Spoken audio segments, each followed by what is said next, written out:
Muito bem, meus caros, muito bem. Uma boa tarde para vocês, né? Espero que vocês estejam aí realmente muito bem. Bom, hoje eu vou terminar, né, a série de reflexões que eu comecei no sábado passado, no dia 2 de maio. Tá? Então, se você ouvir aí o áudio de hoje e ficar aí com alguma dúvida, né? Achar que alguma coisa não está muito clara, eu recomendo que você ouça a série completa, começando no dia 2, tá? E tudo então vai ganhar sentido para você. Tá certo? Muito bem, muito bem. Bom, mas ontem eu terminei o áudio lembrando do Vladimir Nabokov, né?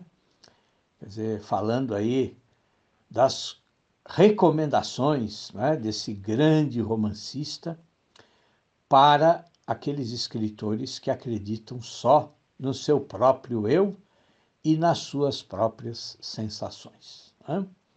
Ou, falando aí de uma forma mais difícil, né, as recomendações do Nabokov para os escritores solipsistas, né, ou que são adeptos do solipsismo. Bom, para quem não conhece o Nabokov, né, ele tem uma ironia refinadíssima, né, o que torna aí os seus ensaios muito divertidos, né, muito divertidos. E é com essa ironia que o Nabokov se refere aí aos escritores que desconfiam da realidade, né, que negam a realidade ou que desprezam a realidade. Bom, ele recomenda, né, a esses autores desorientados, né? Quer dizer, essa é a expressão dele, né? Ele chama esses autores de desorientados, né? Ele diz que esses autores aí andam às apalpadelas à procura de temas mórbidos, né? Ele recomenda para eles uma ótima cura, né? Ele diz que eles precisam se entregar aí à sedução da aprazível normalidade das suas aldeias natais, né?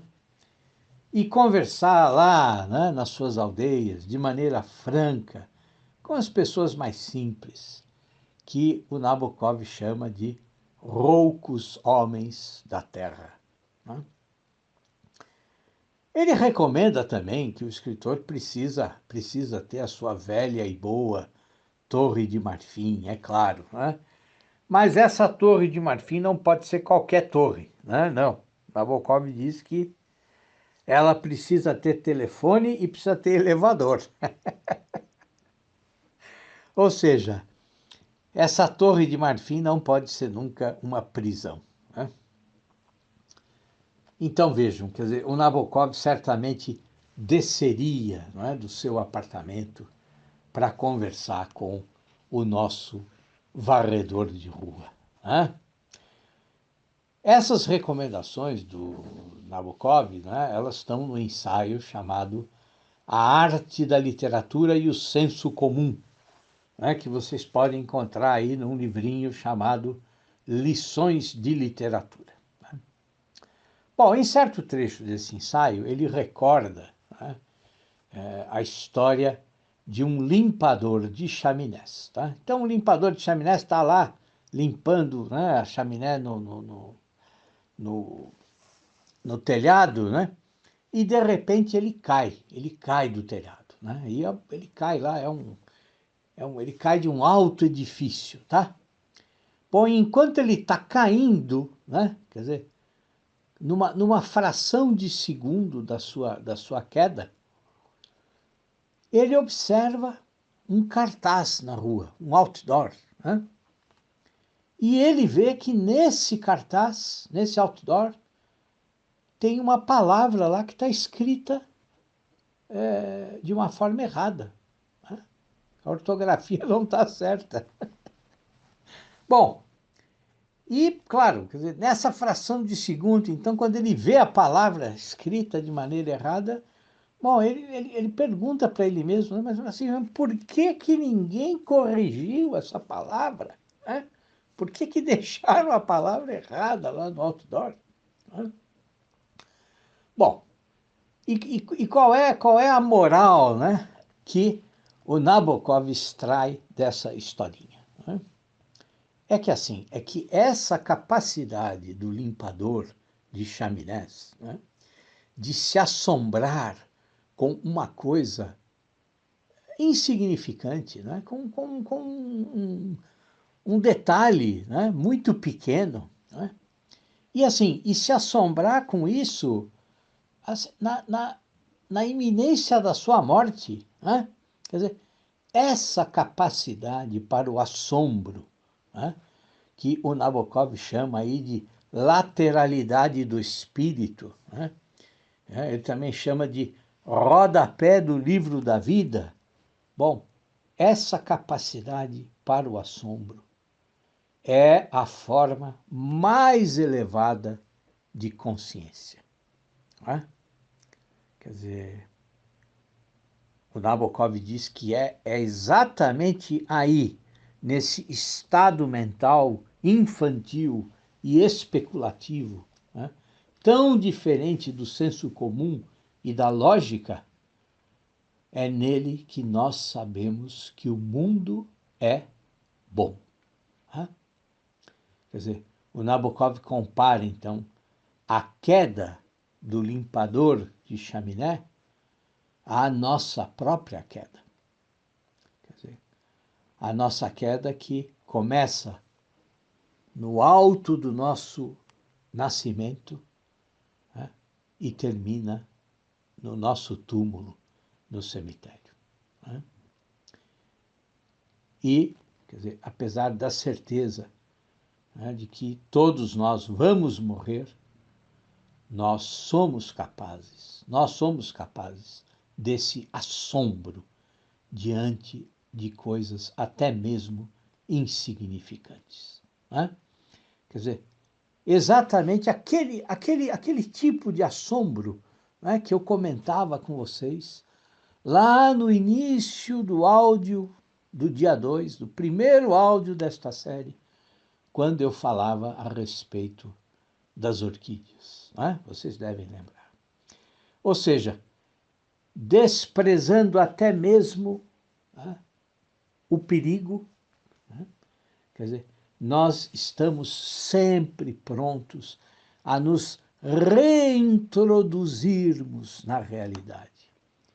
Nós estamos sempre dispostos aí a permanecermos atentos ao real, aos seus detalhes mais pueris, né, ou aparentemente insignificantes, porque nós sabemos que, como todos os outros elementos que compõem o real, também ali naquele detalhe pueril ou insignificante, também ali nós encontramos verdade, né? Ou pelo menos uma parcela da verdade.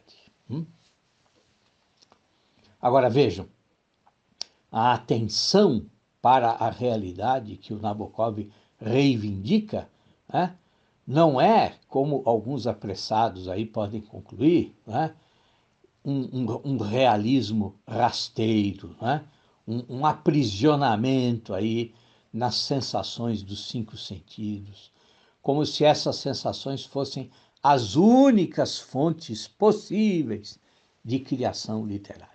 Né? Quer dizer, para o Nabokov, o escritor não está aí só inserido na realidade. Não, não. Né? Quer dizer, porque quando a gente fala, o escritor está inserido na realidade, parece que ele é só um enfeite da realidade. Né? Não. Mas ele é indissociável, ele é inseparável da realidade, como todos nós somos. Né? E quanto mais o escritor observa a realidade, mais ele vai encontrar o que ele jamais imaginou encontrar. Ou seja, quanto mais nós observamos a realidade, mais vai se desintegrar, mais vai se dissipar dentro de nós aquela miragem, aquela ilusão do poema do Eugênio Montale.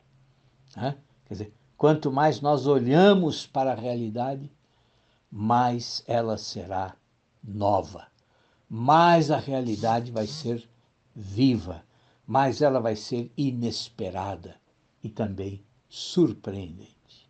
Quer dizer,